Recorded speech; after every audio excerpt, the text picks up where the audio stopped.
bahwasanya tukang jagal tersebut tidak boleh dia menerima upah dari hewan kurban tersebut berupa dagingnya atau kulitnya apapun juga. Terus bagaimana Ustaz? Solusinya adalah pertama, hendaknya seseorang ya membayar dia dari operasional kurban tersebut ya. Biasanya orang bayar kurban biasanya dilebihkan, tidak pas ya. Maka bayarlah dengan operasional kurban tersebut. Ini yang pertama. Yang kedua, tukang jagal tersebut boleh kita berikan daging kurban dengan niat bukan upah dari jagalnya. Ya, bukan upah dari jagalnya, tapi sekedar kita memberikan. Ya.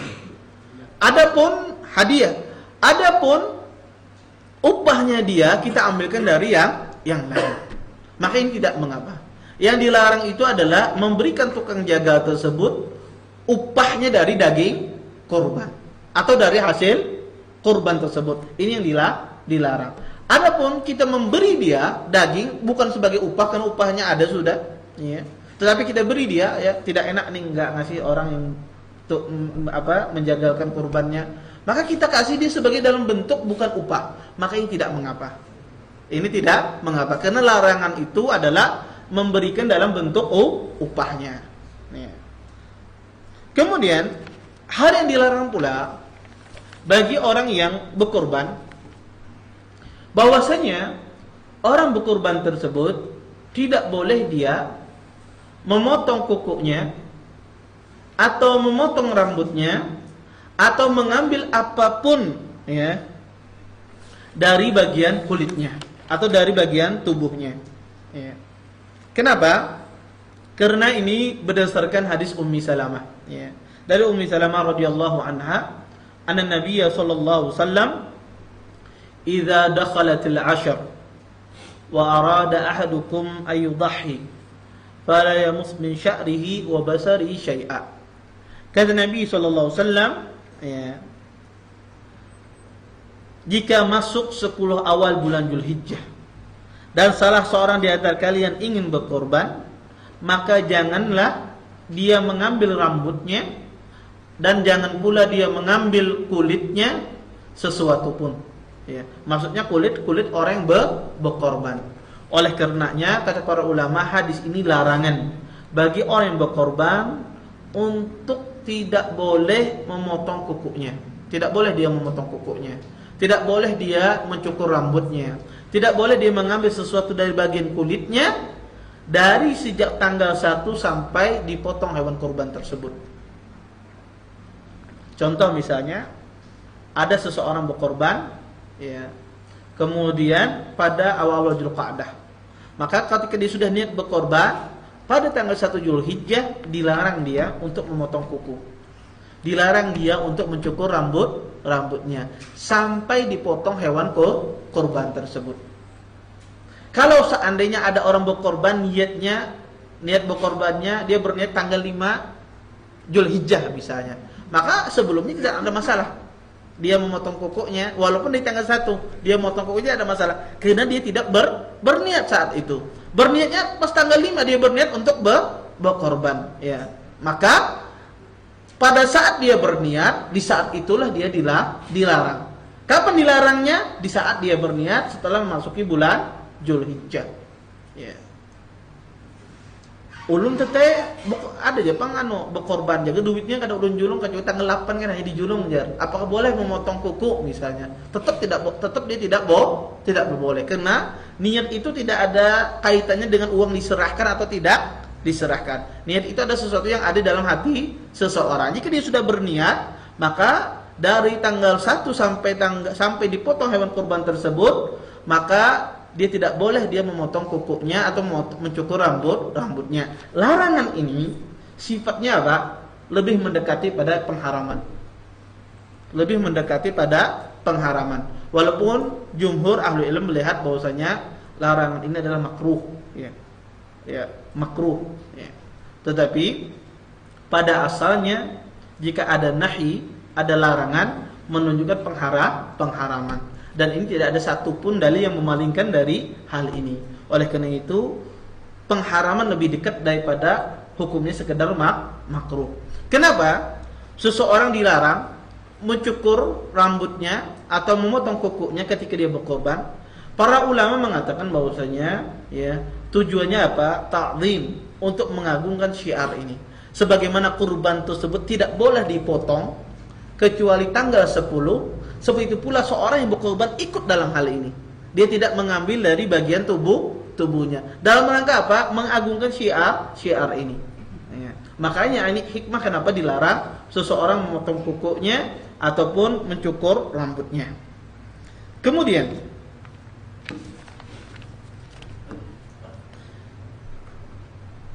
kalau kita mengetahui demikian, terus hewan kurban apa yang boleh dijadikan kurban?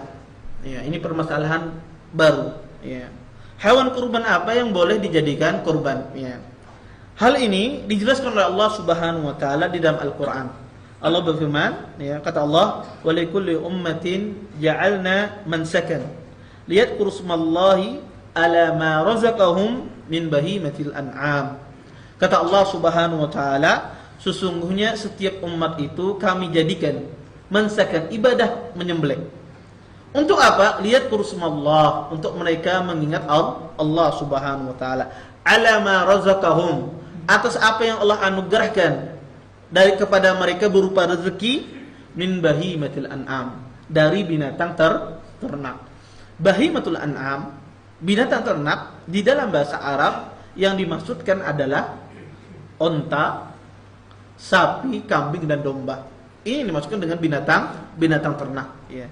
Bahimatul an'am yang dimaksudkan binatang ternak di sini adalah onta, sapi, kambing dan domba. Ini yang disebut dengan bahimatul an'am.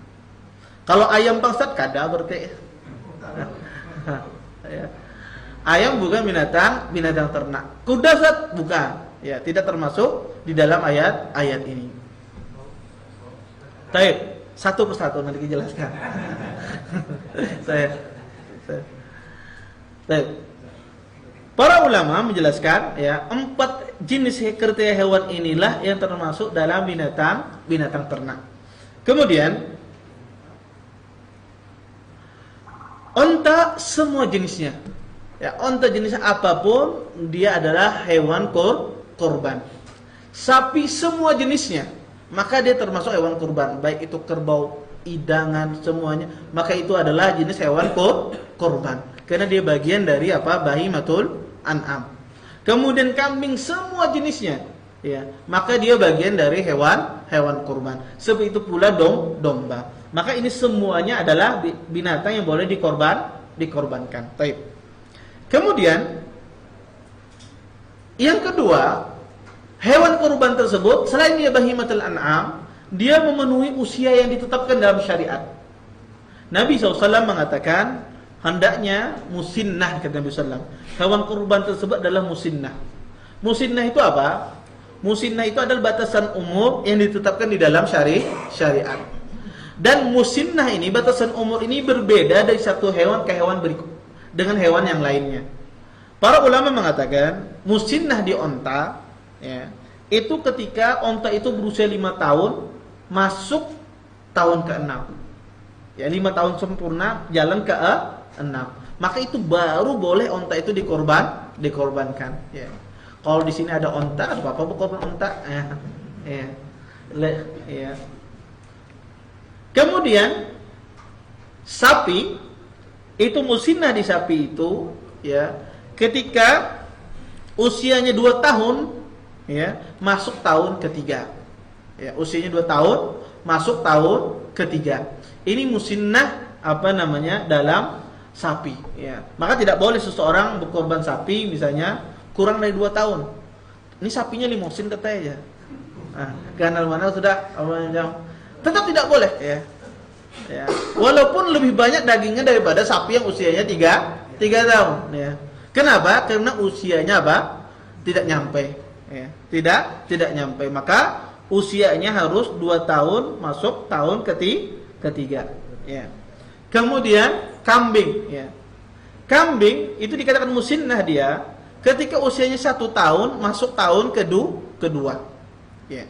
Kemudian domba, ya, Itu musinnah pada domba itu adalah ketika usianya 6 bulan masuk bulan ke-7. Jadi masuk pada bulan ke-7 domba itu boleh dikorbankan. Ya. Ini kriteria disebutkan di dalam syariat. Ya. Kemudian juga yang kriteria yang ketiga adalah hewan kurban tersebut ya tidak cacat. Ya, hewan kurban tersebut tidak cacat. Ya. Selain dia bahimatul an'am, binatang ternak, selain dia memenuhi kriteria usia, juga hewan kurban tersebut tidak cacat. Jika dia cacat, maka tidak boleh dikorbankan. Terus cacat semacam apa yang dimaksudkan? Dijelaskan oleh Nabi SAW. Karena Nabi SAW, arba'atun la yu'zina fil adahi, al-awra al-bayyin awruha, wal maridah al-bayyin maraduha, wal arja bayyin dal'uha, wal kathirah allati la tunqi. Kata Nabi SAW, 4 hewan yang tidak boleh dijadikan korban. Pertama kata beliau, al-awra al-bayyin awruha, binatangnya picak, betul-betul picak. Ya, atau buta, bukan apa? Aura itu adalah picak, ya. Picak itu apa ya bahasa Indonesianya? Hah? Sebelah mata aja. Picak ya? Selain picak apa? Kalau buta itu identiknya dua. Apa? Apa bahasa Indonesia? Ada bahasa Indonesianya. Buta sebelah. Ini apa kehebatan bahasa Banjar, satu kata aja. Taib. Iya. Taib. Ya. Al-aura bayin auruha. Kata Nabi sallallahu ya, dia buta matanya sebelah, ya. Wal maridah bayin maraduha. Sakit betul-betul sakit, kata Rasulullah. Wal arja bayin dal'uha. Pincang dan betul-betul pincang. Wal kathir allati la tunqi. Dan kurus yang tidak ada sumsum tulang belakangnya. Ini 4 jenis hewan yang tidak boleh dikorbankan. Saya akan jelaskan satu persatu. Maksudnya picak di sini ada betul-betul picak dia. Ya, jelas apa? Buta sebelah matanya. Ya. Tetapi jika seandainya dia masih masih bisa melihat sebelah matanya tersebut walaupun agak kabur, maka dia tidak dikatakan aura. Karena bisa mengatakan al-bayyin auruha, yang betul-betul picak dia. Kalau dia masih bisa melihat hewan kurban tersebut, mata yang sebelahnya bagus, sebelah yang penyakit ini masih bisa melihat, tapi agak kabur aja misalnya, maka dia boleh dikorbankan. Kemudian yang kedua adalah sakit yang betul-betul sakit. Maksudnya sakit yang betul-betul sakit itu apa? Ya, emang sakit hewannya. Tetapi kalau kita lihat pinanya sakit hewannya. Ya. Kada jelas ya, sakitkah kada? Ini tidak dikatakan dia sakit. Sakit yang betul-betul sakit kata Nabi sallallahu, bukan pinanya, bukan rasanya. Ya, jelas bisa sakit, ya. Kemudian arja pincang betul-betul pincang. Pincang di sini maksudnya apa? Pincang di sini maksudnya adalah hewan tersebut tidak bisa jalan kakinya sebelah. Kata para ulama, betul-betul pincang itu diketahui dengan cara apa? Ketika ditaruh makanan, ya, dari tempat dia ke kandangnya itu, ketika dia mengejar makanan tersebut hampir habis dimakan oleh temannya. Maka itu dikatakan dia betul-betul pincang, ya. Maka dia betul-betul pincang, ya. Kemudian kurus yang tidak ada sumsum tulang belakangnya, artinya kurus sekali, ya.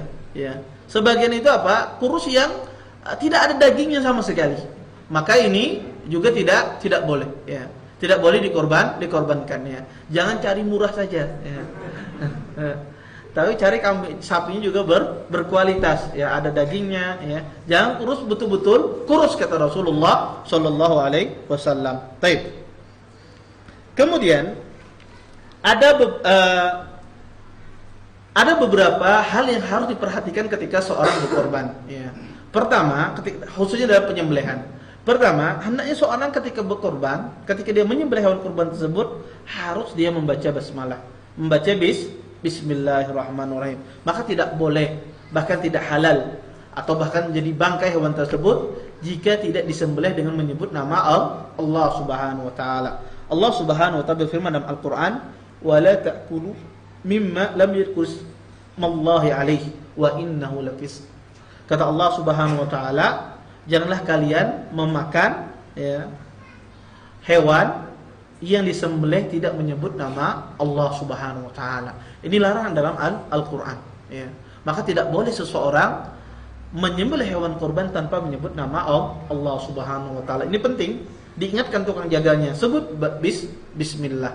Maka dia harus membaca bismillah. Ini syarat yang paling utama. Jika tidak, maka hewan tersebut menjadi bangkai. Ya, tidak boleh dimakan. Ya. Makanya Allah dalam ayat lain Allah mengatakan, "Fakulu mimma dzukira smullahi alaihi in kuntum bi ayatihi mu'minin." Kata Allah Subhanahu wa taala, makanlah kalian ya dari binatang tersebut ketika dia disembelih dengan menyebut nama Allah Subhanahu wa taala, dan jika kalian betul-betul beriman ya kepada Allah Subhanahu wa taala, maka harus disebut dengan menyebut nama Allah Subhanahu wa taala.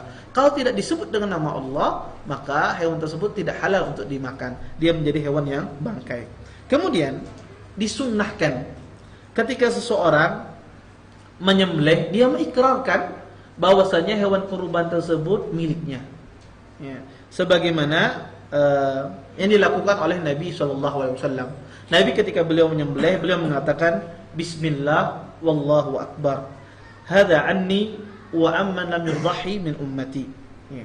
Kata Rasulullah SAW, ketika beliau menyembelih, beliau mengatakan Bismillah dengan menyebut nama Allah. Wallahu akbar, dan Allah itu maha besar. Hadza anni, wahai Allah, ini dariku dan untuk umatku yang belum pernah menyembelih. Ya. Ini menunjukkan bahwasanya apa? Nabi SAW mengikrarkan bahwasanya hewan tersebut miliknya. Maka seperti itu pula ketika seseorang ya ketika dia menyembelih, maka dia hendaknya mengikrarkan bahwasanya hewan tersebut miliknya. Maka hendaknya ketika seorang menyembelih, dia mengatakan Bismillah, Allahu akbar, hadza minka walaka wa anni, misalnya ya, wa ahli baiti ya. Bismillah dengan menyebut nama Allah, ya Allah ya, ini darimu dan untukmu, hadza anni, dan ini adalah hewan kurbanku ya, wa an ahli baiti, dan untuk keluargaku. Maka boleh seseorang melakukan demikian ya. Atau orang yang diwakilkan, dia bisa mengatakan ya, Bismillah, hadza minka walak wa an fulan, misalnya ya, dari fulan Abdullah misalnya, wa an Abdullah misalnya, wa an ahli baiti, dan untuk keluarganya. Maka disunnahkan mengikrarkan semacam ini ya, menyebutkan nama ya. Maka sebetulnya ketika ada hewan kurban, sapi misalnya, maka disunnahkan disebutkan namanya yang berkorban tersebut ketika menyembelih. Dan ini yang dicontohkan oleh Rasulullah sallallahu alaihi wasallam ya. Kemudian dalam masalah ini para ulama menjelaskan bahwasanya mengikrarkan semacam ini hukumnya tidak wajib, tetapi dia adalah sunnah yang sangat dianjurkan. Dan hendaknya orang berkorban itu menyembelih hewan korbannya ya. Kalau kadawani tidak apa-apa, diwakilkan ke yang lain, tidak ada masalah. Tetapi afdalnya yang berkorban itu dia menyembelih hewan korbannya. Kalau dia tidak bisa menyembelih hewan kurbannya, maka cukup dia mempersaksikan hewan kurbannya yang disembelih ya. Maka disunnahkan ya. Sebagaimana disebutkan dalam riwayat Hakim, seseorang disunnahkan untuk melihat hewan kurban yang disembelih. Taib. Hadirin dan hadirat yang dimuliakan oleh Allah Subhanahu wa taala. Kemudian di sini ada beberapa permasalahan yang penting dalam masalah kurban ya. Pertama, mana lebih penting ya, mana lebih bagus seseorang itu berkorban atau bersedekah pada 10 awal bulan Zulhijjah.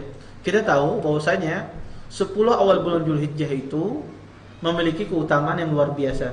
Disebutkan dalam sebuah hadis, Nabi SAW mengatakan, "Ma min ayyamin al-'amlu salih fihinna ahabbu ila Allah min hadhil ayyamil 'ashr." Kata Nabi SAW, tidak ada hari yang paling dicintai oleh Allah untuk amal soleh dikerjakan padanya kecuali 10 awal bulan Zulhijjah. Kata mereka, mana yang lebih utama, seseorang bersedekah ataukah berkorban. Ya. Maka para ulama mengatakan berkorban lebih utama ketimbang bersedekah. Kenapa? Karena korban tersebut ya ada nas yang khusus untuk kita berkorban. Ya. Kemudian yang kedua, berkorban tersebut waktunya terbatas. Berbeda dengan seorang yang bersedekah. Bersedekah waktunya kapan? Kapan saja. Maka kata para ulama, maka dahulukan seorang tersebut berkorban. Ya. Ini permasalahan pertama. Maka berkorban itu lebih didahulukan daripada bersedekah. Kemudian yang kedua, permasalahan yang sering juga dihadapi seorang berkorban, ada sebagian masyarakat berkeyakinan tidak boleh berkorban kecuali sudah berakikah. Ya. Tidak boleh berkorban kecuali sudah berakikah. Ya.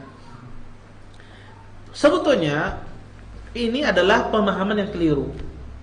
Para ulama mengatakan tidak ada hubungannya antara syariat berkorban dengan syariat akikah. Ya. Oleh karenanya kata para ulama, tidak mengapa seseorang berkorban walaupun dia belum berakikah. Kenapa? Karena akikah itu adalah haknya orang tua. Adapun berkorban itu adalah haknya seseorang. Ya. Maka kata mereka tidak ada hubungannya. Maka tidak mengapa seseorang berkorban walaupun tidak berakikah. Ya. Baik, kalau begitu Ustaz, mana lebih didahulukan berakikah atau berkorbankah? Ulun belum pernah diakikahi dulu. Ya, apakah berakikah atau berkorban? Ya. Dalam hal ini para ulama mengatakan bahwasanya jika akikahnya sudah lewat, ya, kemudian dia tidak memiliki kelapangan harta, bisa memberi sikung kambingnya. Mana yang didahulukan berakikah apa berkorban? Para ulama mengatakan bahwasanya jika dia tidak memiliki kelapangan harta dan akikahnya sudah lewat, sudah ganal orangnya, ya, sudah lewat dari 7 hari, ya. Karena di dalam Islam diperbolehkan seorang berakikah di waktu dewasa berdasarkan hadis dalam Sunan Kubra Baihaqi, akan Nabi sallallahu alaihi wasallam ba'da nubuwah. Nabi pernah mengakikahi dirinya setelah diangkat menjadi nabi, ya. Nabi diangkat menjadi nabi pada usia berapa? 40 tahun. Nabi berakikah pada usia tersebut, ya. Dan hadisnya hadis yang hasan. Ini menunjukkan kata para ulama boleh seseorang berakikah di waktu dewasa, sebagaimana dilakukan oleh Rasulullah Shallallahu Alaihi Wasallam. Nah, jika seandainya akikahnya sudah lewat, ya, maka kata para ulama didahulukan berkorban daripada berakikah. Didahulukan berkorban daripada berakikah. Ya. Kenapa? Karena korban tersebut waktunya sempit. Ya, berbeda dengan akikah orang besar, waktunya luang, waktunya lapang. Tapi Ustaz, kalau digabung Jepang niatnya kau lah. Digabung antara kurban dengan akikah, ya. Sebagaimana menggabung puasa sunnah, ya, puasa Senin Kamis misalnya. Hari ini hari puasa Senin dengan puasa awal 10 Zulhijjah misalnya, ya. Atau puasa Senin Kamis bergabung dengan puasa Bid misalnya, Ayamul Bid, atau bergabung dengan puasa Syawal, atau puasa Arafahnya misalnya hari Senin, ya, bertepatan dengan Senin Kamis. Ini kan boleh di dalam Islam. Kayak ini pun digabung Ustaz, boleh apa tidak? Ya. Terjadi khilaf panjang lebar di kalangan para ulama. Boleh tidak seseorang menggabungkan satu hewan kurban, ya, satu hewan kurban, ya, di situ diniatkan untuk akikah dan kurban. Misalnya satu kambing. Terjadi khilaf di kalangan para ulama. Wallahu a'lam, yang rajih, yang paling kuat dalam masalah ini adalah tidak boleh digabungkan. Tidak boleh digabungkan antara akikah dengan kurban. Kenapa? Karena akikah tersebut, ya, walaupun sama ibadahnya, ya, sama jenisnya menyembelih, tapi dia berbeda, ya. Ya. Ya, dia ibadah sendiri. Akikah itu ibadah tersendiri, kurban itu ibadah tersendiri, ya. Yang mana ibadah tersebut berdiri sendiri. Kurban ibadah yang dilaksanakan pada bulan Zulhijjah. Sedangkan akikah adalah ibadah yang dilaksanakan pada hari kelahiran 7 hari kelahiran seseorang. Kata para ulama ini ibadah yang sendiri-sendiri, sehingga tidak bisa digabung, ya. Karena tidak mesti jenisnya sama itu boleh digabung, ya. Oleh karena itu, pendapat yang mengatakan tidak digabung ini pendapat yang menurut saya paling kuat dalam masalah ini. Oleh karenanya tidak digabung. Taib, Ustaz, kalau seandainya tidak boleh digabung antara akikah dengan kurban, Saya punya anak lahir nih hari Rabu ini usianya 7 hari misal. Mana yang saya dudukan? Mengakikahi dia apa berkorban? Sama-sama ini ya. Tanggal hari Rabu ini dia usianya 7 hari. Saat itu pula apa? Korban. Mana yang didahulukan? Ya. Dan anak ada bisi duit, ya bisi duitnya sebutin aja beli kurbannya. Ya. Maka yang didahulukan adalah akikah. Jika seandainya akikahnya pada waktu berkorban, maka yang didahulukan adalah akikah. Ya. Kenapa? Karena akikah itu waktunya sempit. Ya. Tidak bisa lagi dia berakikah setelah karena disunnahkan pada tanggal 7 ketika seorang tersebut dilahirkan. Maka ketika bertepatan antara akikah dengan kurban, ya, akikah kecil, maka didahulukan akikah daripada berkorban. Baik. Kemudian permasalahan yang kedua, permasalahan yang ketiga dari permasalahan kurban juga sering ya berkurban dengan cara berpatungan ya. Ba'arisan ya. Kurban ba'arisan. Boleh apa tidak ya?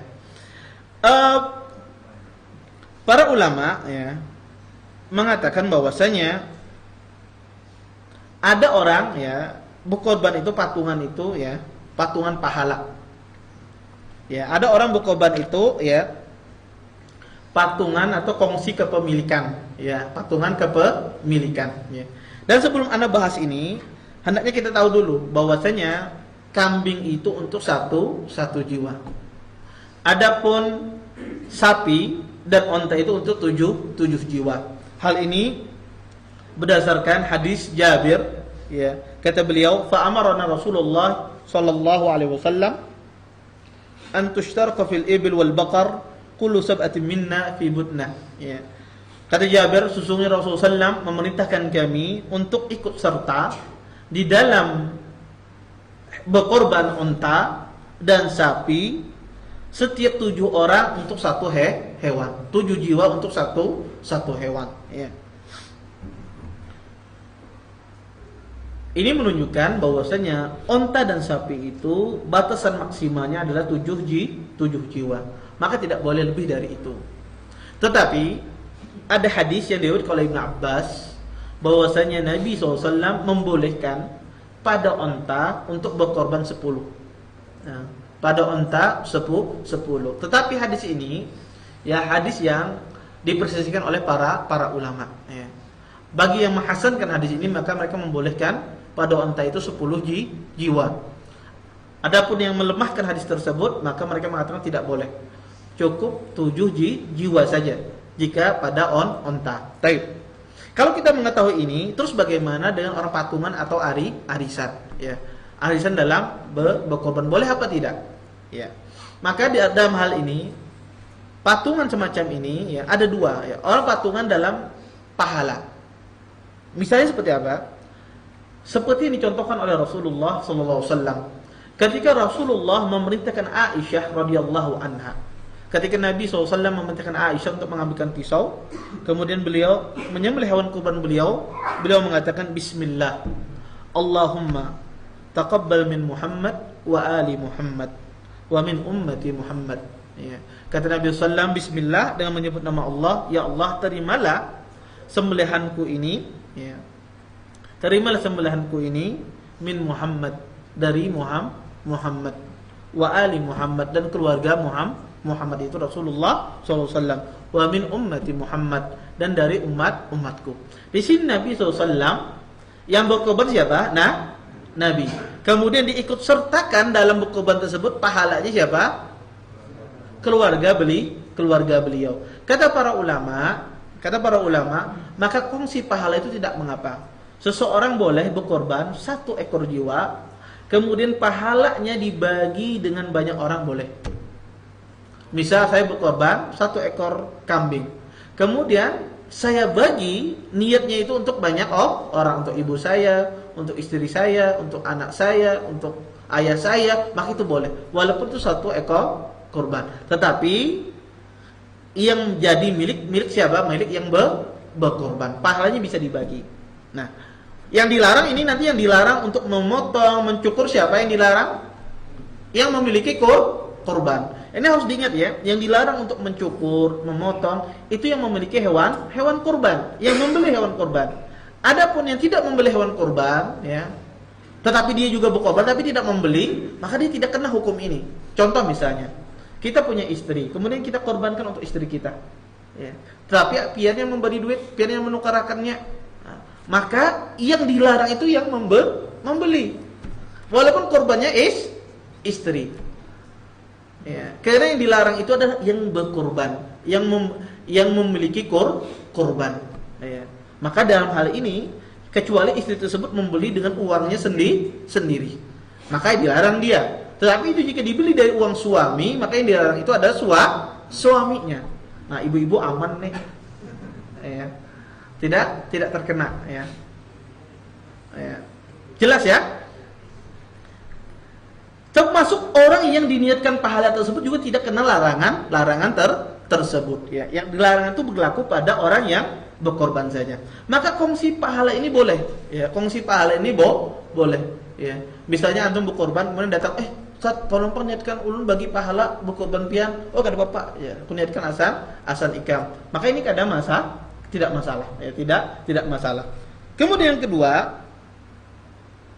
orang berkongsi dalam kepemilikan. Nah, ini yang tidak boleh melebihi satu sapi itu lebih dari 7 jiwa. Jika seandainya ada seseorang misalnya ya, memiliki sapi misalnya, kemudian patungan 10 ikung atau barisan 120 orang, kemudian memberikan seekor sapi, ini berkorban, maka ini tidak sah. Ini tidak sah. Kenapa? Karena sapi itu hanya 7 jiwa. Terus solusinya gimana? Solusinya adalah bisa dia menghadiahkan, ya. Yang lain itu menghadiahkan, antum aja yang berkorban 7 orang. Dari 20 itu dipilih 7 orang yang berkorban, yang lainnya apa? Ikut serta dalam pahala. Makanya tidak mengapa. Ikut serta dalam pahala, bukan ikut serta dalam kepemilikan, tapi ikut serta dalam pahala. Maka ini tidak mengapa. Tetapi jika ikut serta dalam kepemilikan, maka ini tidak boleh. Ya. Ini tidak boleh. Baik.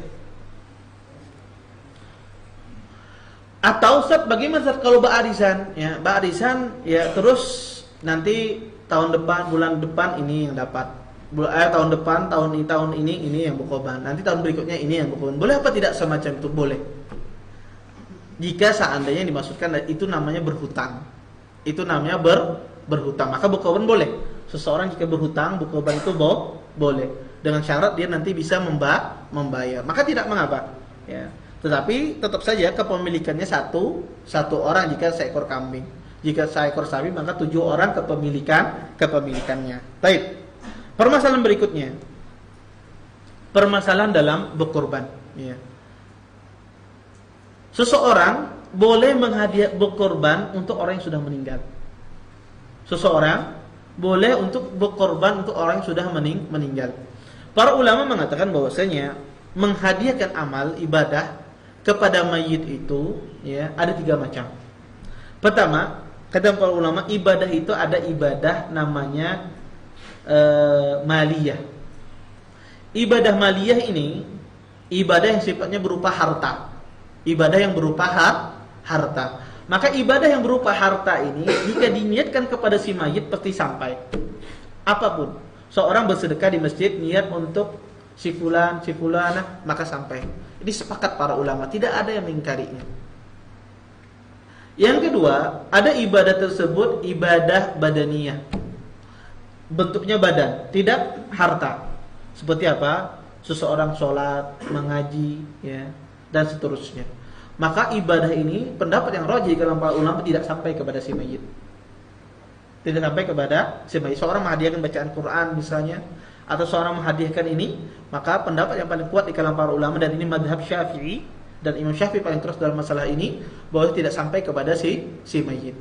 Kemudian ada ibadah gabungan antara harta dan badan. Seperti apa contohnya? Haji, umrah. Ya. Orang berhaji itu harus biaya. Ya. Jangankan antum di sini, orang di Makkah saja kalau berhaji harus mengeluarkan biaya yang banyak. Ya. Haji itu butuh harta. juga butuh tenaga. Ya. Ini ibadah gabungan antara harta dengan badan. Para ulama mengatakan ibadah yang semacam ini jika diniatkan kepada si mayit sampai. Dalilnya apa? Hadis Syubrumah. Iya. Ada seorang mengatakan labbaika an Syubrumah. Kata Nabi sallallahu alaihi wasallam, "Mani Syubrumah?" Siapa itu Syubrumah? Kata orang ini, "Jiranun li ya Rasulullah." Tetangga aku wahai Rasulullah sallallahu alaihi wasallam. Kemudian kata Nabi sallallahu alaihi wasallam, "Apakah engkau sudah berhaji?" "Saya belum wahai Rasulullah." Kata Rasulullah, "Berhaji dulu engkau, baru hajikan Syubrumah." Ini menunjukkan bahwasanya boleh menghajikan orang yang sudah meninggal, mengumrahkan orang yang sudah meninggal dengan syarat dia sudah berhaji duluan. Ya, ini sampai kepada si mayit. Oleh karenanya kata para ulama, ibadah kurban, ya, seseorang beribadah kurban menghadiahkan untuk si mayit itu sampai. Tetapi hendaknya menghadiahkan kepada si mayit tersebut diikut sertakan dengan yang hidup. Sebagaimana dilakukan oleh Rasulullah sallallahu alaihi wasallam.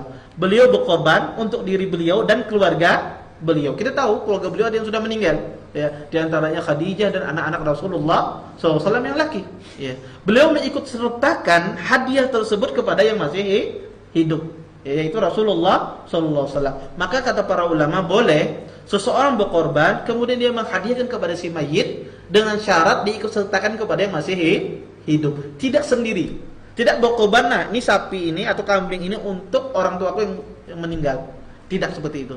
Tetapi diikut sertakan kepada yang masih hidup. Maka ini diperbolehkan sebagaimana dicontohkan oleh Rasulullah sallallahu alaihi wasallam.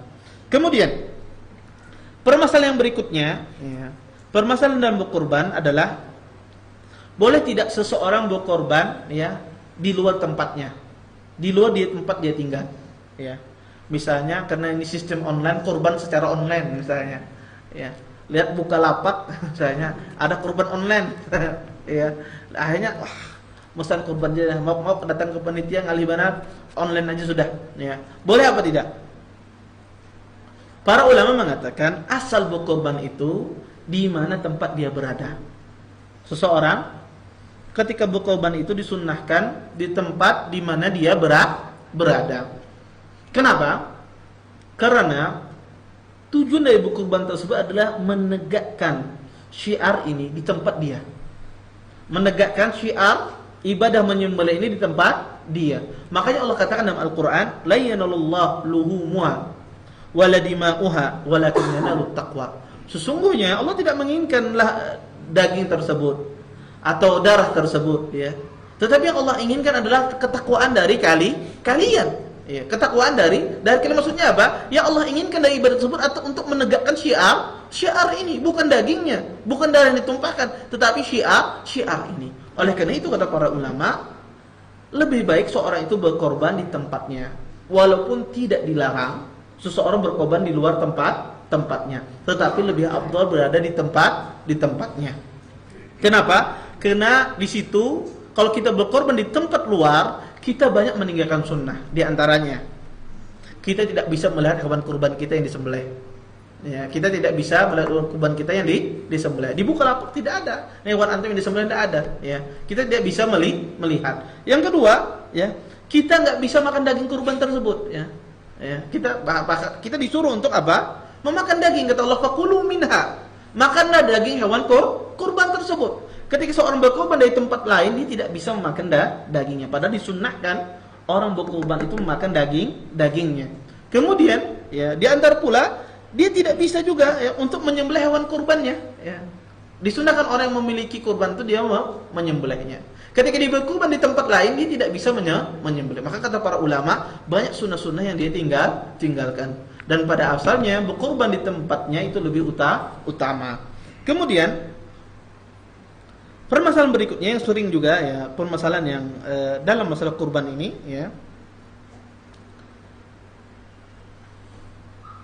boleh tidak berkurban tersebut, ya, dibagikan kurban tersebut kepada orang kafir.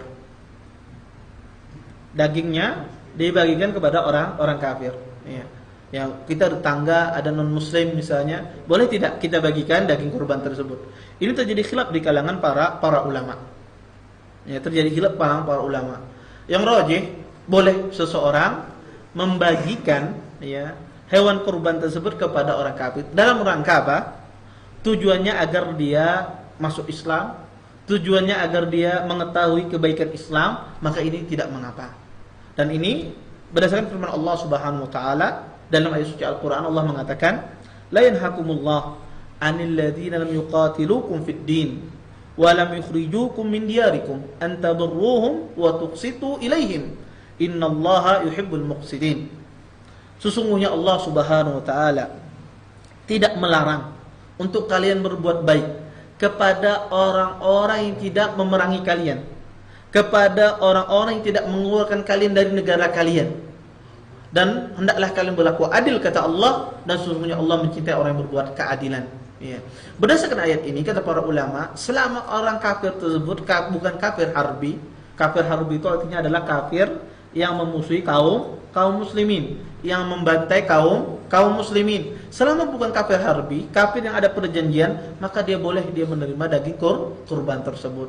Selama tujuan kita ingin mentaklif dia agar dia masuk Islam, atau agar dia menginginkan kebaikan kepada orang tersebut sehingga dia mungkin suatu saat dia bisa masuk dalam agama Islam. Kemudian, kalau begitu Ustaz, kalau tadi kita boleh memberi kepada orang kafir, boleh tidak ada orang kafir, orang non muslim menyumbang ke masjid kita untuk berkorban? Boleh diterima apa tidak? Ya. Kalau dibalik, ya bisa aja terjadi, kan mungkin saja terjadi ya di Kapuas ya misalnya, ya. Bisa aja terjadi. Terus boleh apa tidak? Ya. Kalau tadi mereka boleh menerima, kita boleh tidak menerima pemberian mereka? Ya. Pertama, ya, orang kafir atau orang non muslim tersebut ketika dia beribadah, ibadahnya baik itu ibadah korbannya ataupun yang lain tidak diterima oleh Allah Subhanahu wa taala. Ibadahnya tidak diterima oleh Allah Subhanahu wa taala. Allah mengatakan dalam Al-Qur'an, "Wa ma manahum an tuqbala min nafaqatuhum illa annahum kafaru billahi wa rasulihi." Sesungguhnya tidak adalah yang menghalangi ya untuk diterima nafkah mereka ya dari Allah Subhanahu wa taala karena mereka kafir kepada Allah dan Rasulnya. Artinya dalam ayat ini adalah orang non muslim tersebut ketika dia baik itu ibadah kurban ataupun yang lainnya, maka ibadahnya tidak diterima oleh Allah Subhanahu wa taala. Ini masalah tersendiri. Masalah yang kedua, terus bagaimana hewan kurban yang dia kasihkan kepada kita? Boleh tidak diterima apa tidak? Dalam hal ini para ulama mensikapi pemberian orang kafir ya. Di dalam hal ini ada beberapa hadis yang melarang seseorang menerima pemberian hadiah dari orang kafir. Di sisi lain ada juga hadis yang membolehkan menerima pemberian dari orang non muslim. Di antara hadis ya,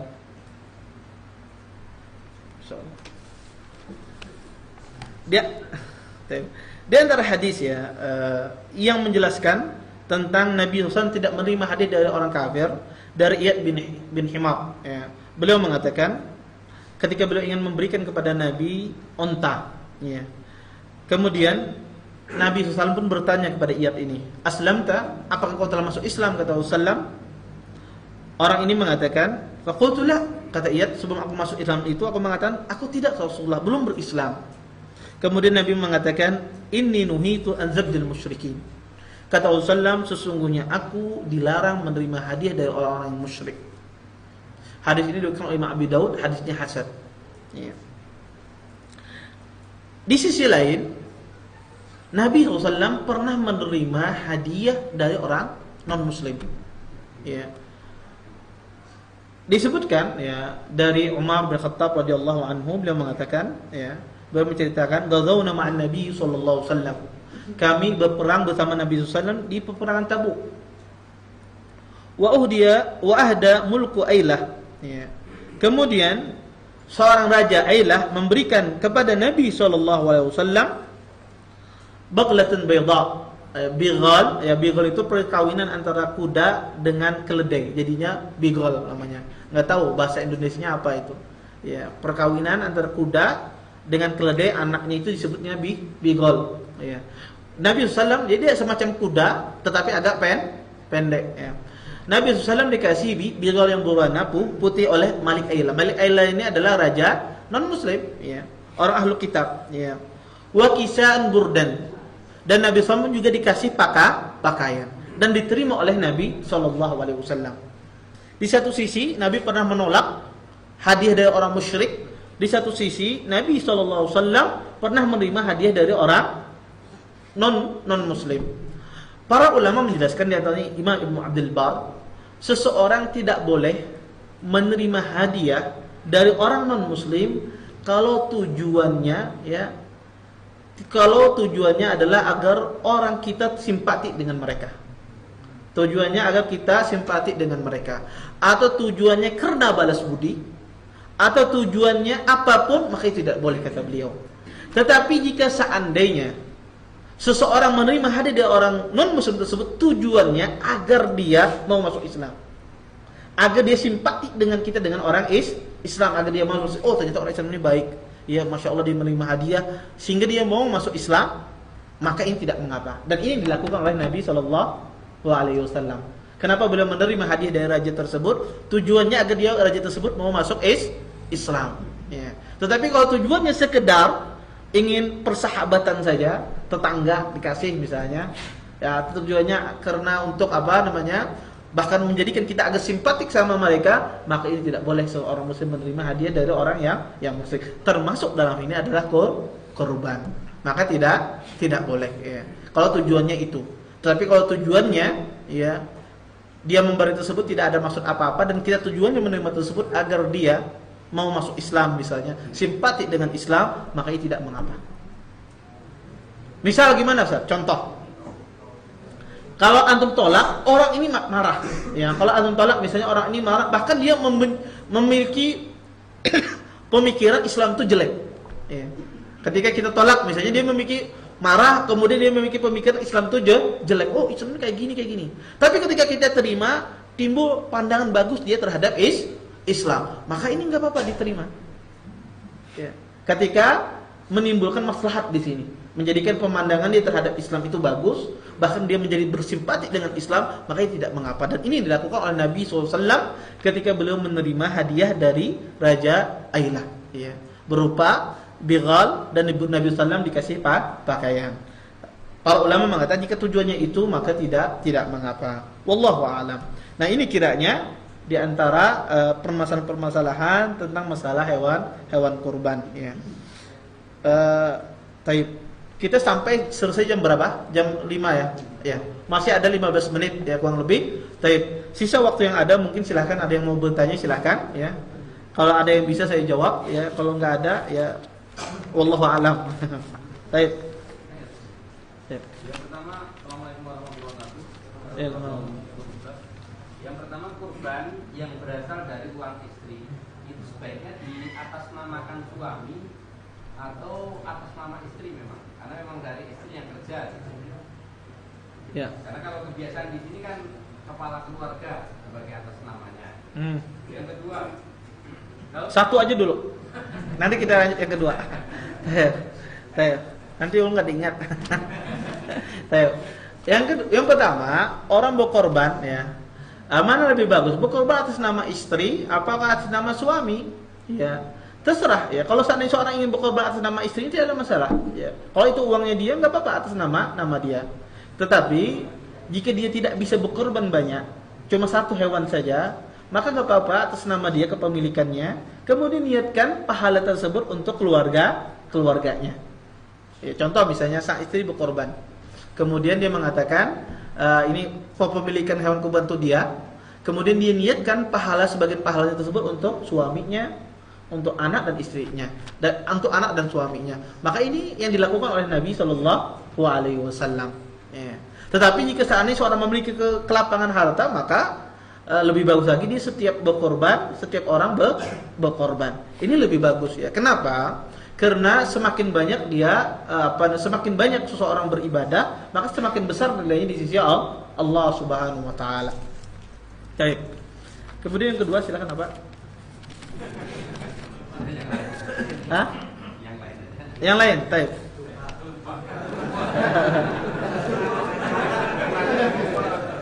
Baik. Baik. Ini ada pertanyaan.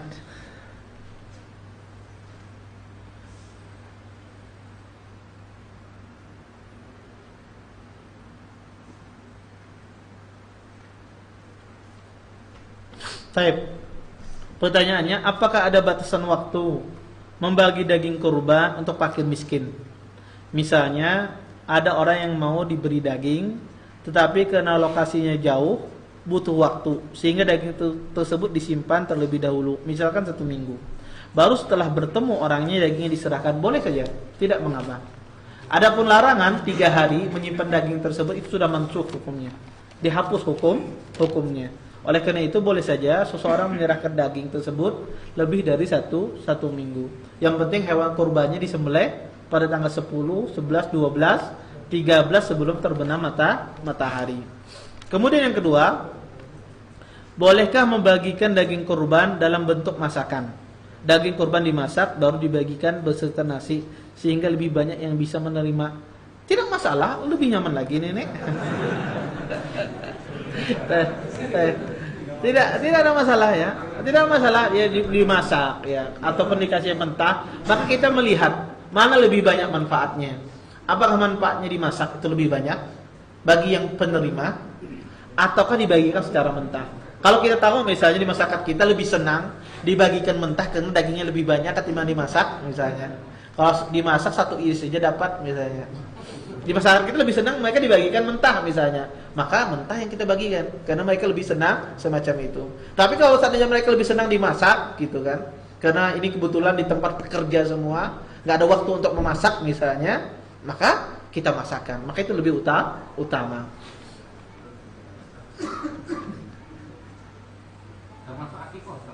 Termasuk akikah juga, termasuk akikah.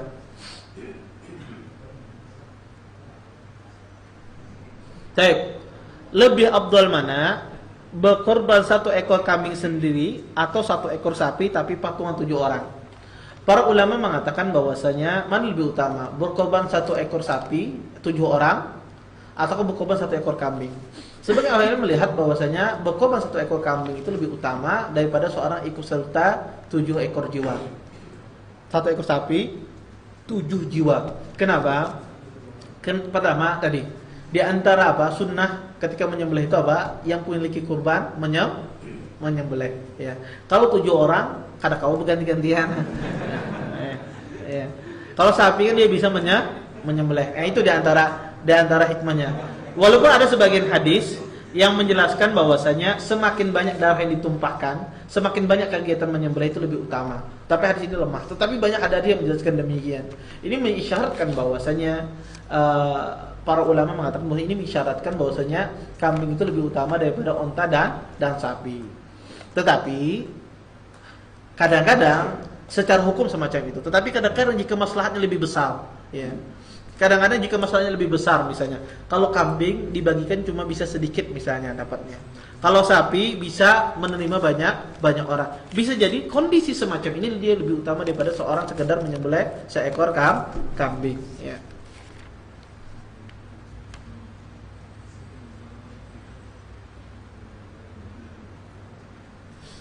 Jika ada 1 orang yang berkorban, ini masya Allah diborong semua 4 pertanyaan 1 kertas ini. Jika ada 1 orang berkorban, misalkan kepala rumah tangga, siapa saja yang dapat pahala korban? Apakah termasuk istri, anak, saudara, orang tua, mertua dan yang lainnya? Ini tergantung yang berkorban, dia niatkan apa tidak. Kalau dia tidak membagi hadiah, tidak membagi pahalanya, tidak dapat gitu.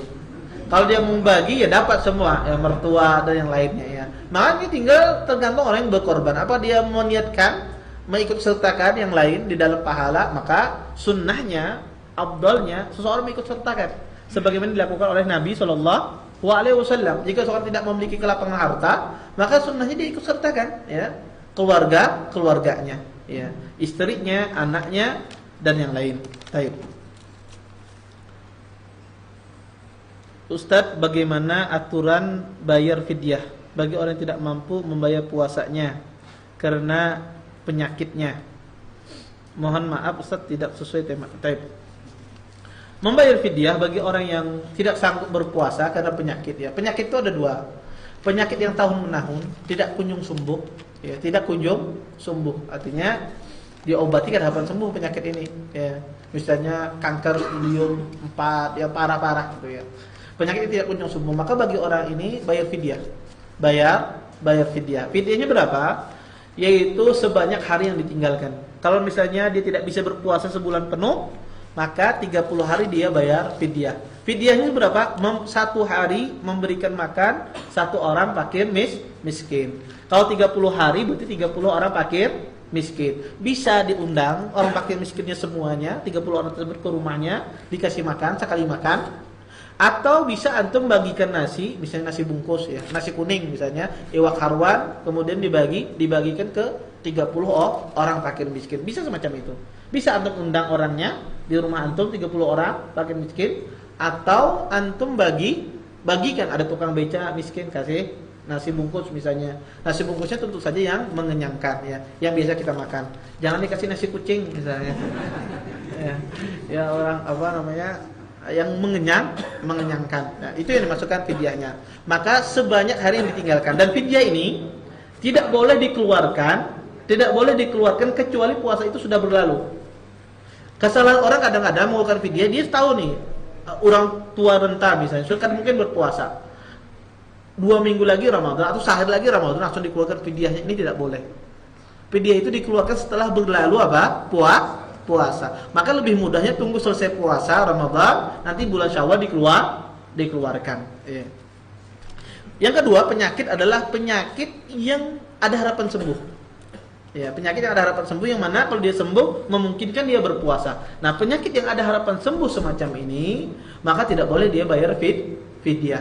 Maka dia tunggu sampai sembuh, kecuali sudah dekat bulan Ramadan berikutnya tidak sembuh juga, maka ini bayar fidyah. Wallahu a'lam.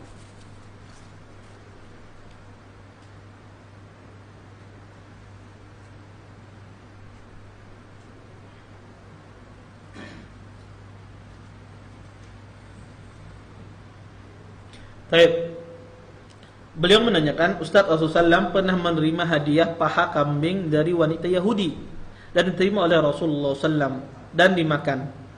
Padahal ada racunnya. Mengapa tidak ditolak oleh Rasulullah SAW? Ini sebagaimana saya jelaskan tadi, bahwasanya Nabi SAW ketika menerima hadiah dari orang musyrik, tujuannya apa? Agar orang tersebut masuk Islam. Bukan semata-mata karena persahabatan, balas budi, atau agar kita simpatik sama mereka, tidak ya. Tapi semata-mata Nabi SAW menerima tersebut karena mendakwahinya ya. Ini diperbolehkan. Tadi kita jelaskan. Baik.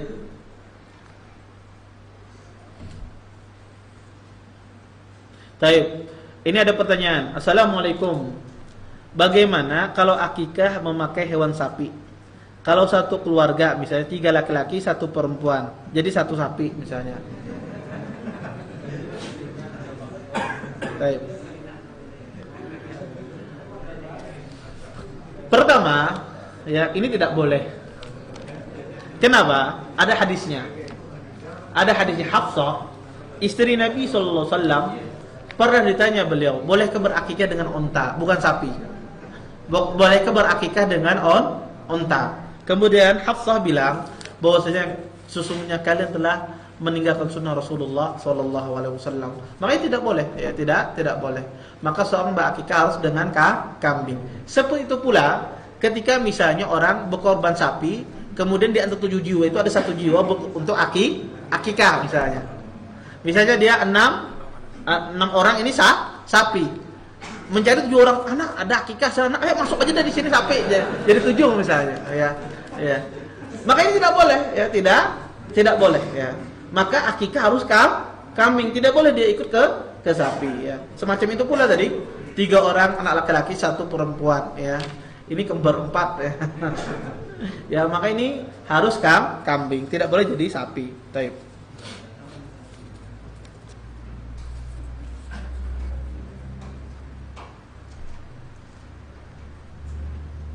Boleh angkat tangan enggak, Bapak? Kalau hendak mengangkat tangan. Bertanya silahkan kalau. Ya, silakan. Terima kasih. Assalamualaikum warahmatullahi wabarakatuh. Waalaikumsalam. Tadi Pak Ustaz sudah jelaskan 4 hal yang tidak boleh. 1 adalah makan bicak, 2 adalah pincang, Hmm. Terus. kurus banget. Pertanyaan adalah bagaimana jika itu sapi itu sehat, gemuk bagus, cuma pada saat proses penyembelihan dia patah tulang, gimana? Iya. Kalau sapinya patah tulang nggak ada pincang, nggak ada apa-apa.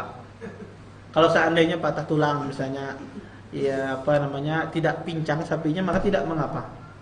Misalnya di bisimat menjatuhkan sapi misalnya, ya jatuh sapinya, tetapi dia tidak pincang. Dia tidak pincang. Ya, kita lihat nih kalau perkiraannya patah bang tulangnya, misalnya macam itu, tulang punggungnya misalnya macam. Maka yang dilarang itu adalah patah apa? Jadi menjadi pincang. Makanya para ulama mengatakan ada sapi yang tidak boleh dikorbankan. Jadi 4 jenis sapi tadi. Ada sapi yang tidak layak dikorbankan. Dia boleh dikorbankan tapi sebetulnya tidak layak. Di antaranya sapi yang memiliki aib. Selain 4 tadi. Sapi yang misalnya telinganya terputus misalnya. Ya, telinganya terputus atau tanduknya patah misalnya. Atau sapi yang apa namanya memiliki luka tapi dia tidak sakit ya. Maka ini kata para ulama sebetulnya sapi yang tidak layak, tetapi dia boleh dikorbankan. Seperti itu pula sapi yang jatuh kemudian patah selama tidak pincang dia, maka dia boleh dikorbankan. Ya. Baik, ada lagi yang lain? Kita baca pertanyaan ini.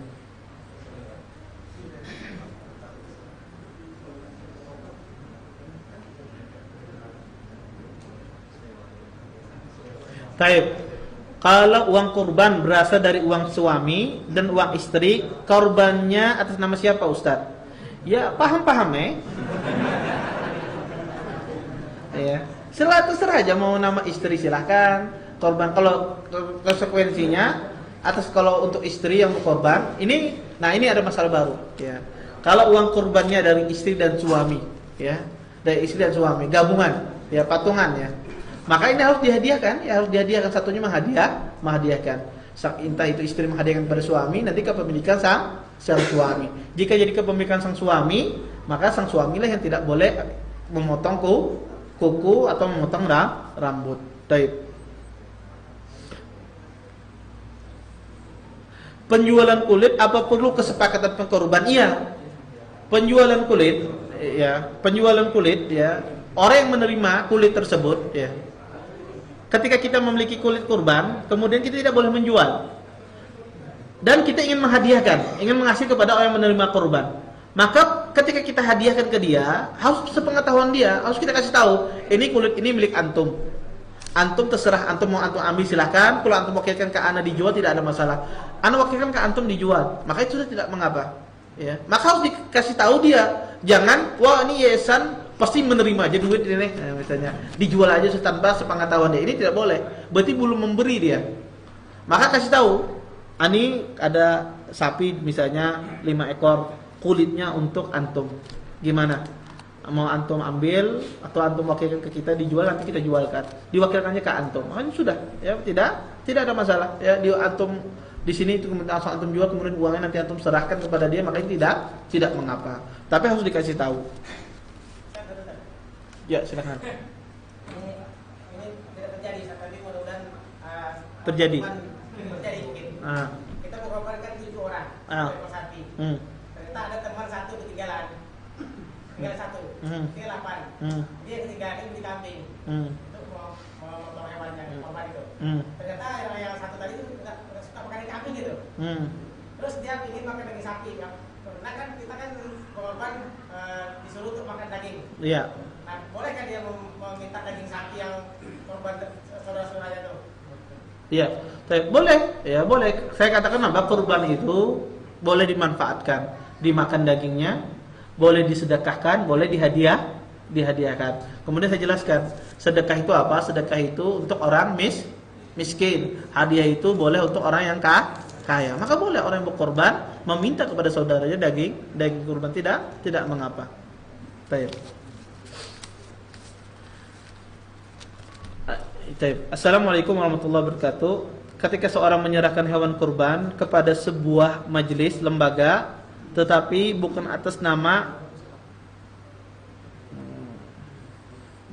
nama walinya, melainkan atas nama jabatannya dengan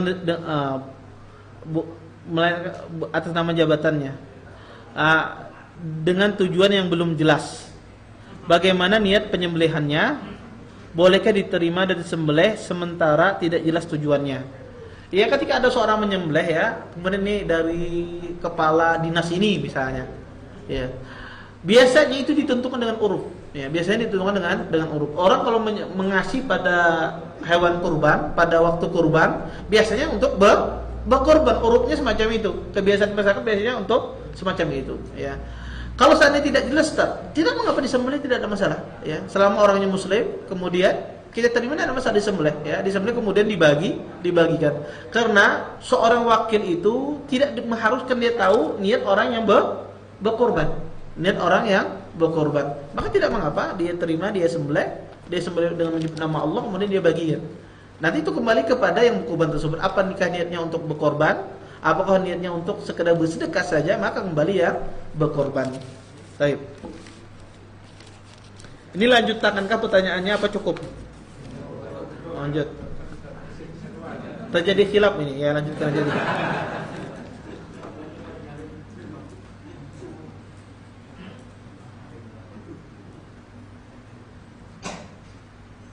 Ustadz, mohon nasihatnya. Apabila kita sudah niat berkorban, kemudian hewan kurban dikirim di daerah, misal Palehari ke Kapuas dalam keadaan sehat 1 hari sebelum sembelih hewan sakit. Apabila hewan tersebut boleh langsung disembelih kemudian dibagikan sebelum selesai sholat hari raya atau bagaimana hukumnya? Ya. Jadi beliau ini pertama, ini di sini ada kesalahan. Jadi jika seorang berkorban, maka hendaknya hewan tersebut disembelih di tempat dia di mana berkorban tersebut. Jangan seorang panitia juga tasarruf peduli. Tasarruf peduli itu apa? Bertindak semaunya. Orang berkorban di tempat ini, kemudian dikirim hewan kurbannya di tempat lain. Maka itu harus izin kepada orang yang berkorban. Ya.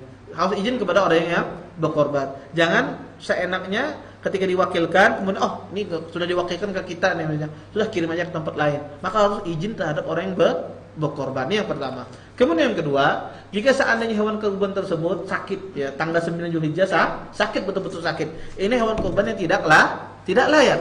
Maka dalam hukum Islam sebetulnya yang mengirimkan hewan kurban tersebut, penjual tersebut, maka ketika dia mengirim dalam keadaan sakit atau pas ketika diturunkan sakit, maka harus wajib dia mengganti. Wajib dia mengganti. Itu kewajiban dia. Tetapi jika seandainya dia kirim dalam waktu sehat, ternyata yang lalai itu adalah panitia misalnya. Kemudian hewannya sakit, berhujan, berpanas sapinya misalnya. Ya sakit sapinya, maka apakah boleh disembelih sebelum tanggal 10? Ya boleh, tetapi bukan korban. Bukan korban. Boleh disembelih, ya dibagikan dagingnya boleh, tetapi bukan korban, sedekah biasa. Ya, sedekah biasa. Lebih baik disembelih ketimbang mati, ya. Tapi dia menjadi sedekah biasa. Terakhir.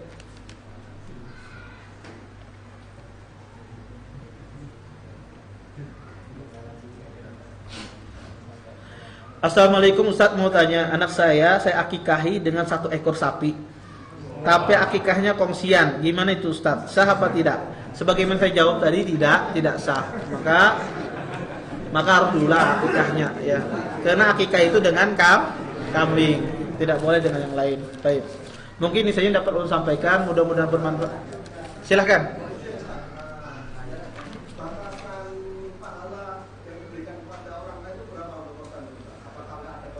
Tidak ada batasannya. Sebagai yang dilakukan oleh Nabi sallallahu alaihi wasallam, "Wa man lam yudhhi min ummati," kata sallallahu. Saya korbankan untukku dan keluargaku dan umatku yang belum berkorban. Banyak banget umat Nabi SAW.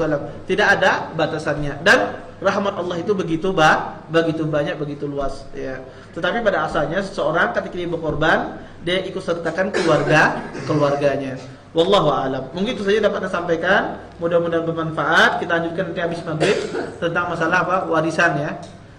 Subhanallah bihamdika asyhadu an la ilaha illa anta astaghfiruka wa atubu ilaik. Assalamualaikum warahmatullahi wabarakatuh.